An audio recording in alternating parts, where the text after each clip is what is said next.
So ito po yung continuation ng video natin. Nandito na po tayo sa parte ng Manaya Way sa mataas na bundok. Nandito po natin nakikita yung nasa ibaba. Yun, sa kabila naman ay bundok ng papuntang Gindolman, papunta doon paikot, doon papuntang Duero, Anda, etc. So nakikita natin nasa itaas tayo. Yun po ang bangin.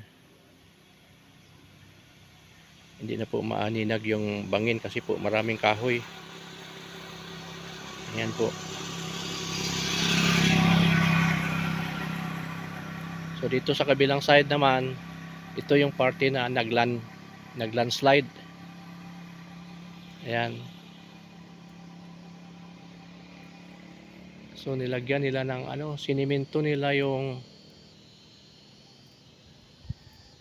tagiliran. Yan, nakita po natin nakasiminto kasi sa itaas po naglandslide.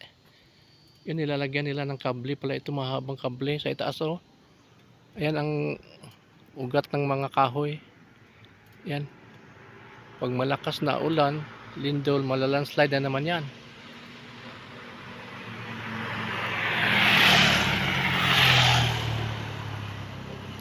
Ayan po, yung kahoy na hindi pa na delikado yan, maglalandslide ito oh. Kita na yung ugat. Siguro pag lumaki yung kahoy na yan, bagsak yan sigurado. Ayan po, mapunta doon. So ito yung party po ng Manaya Bridge. Nasa dulo na po tayo. So balikan natin yung punta doon po yung mga kabayanan doon sa ibaba oh. Maliliit na. So we are approaching now near the next town, Serra Bulyones.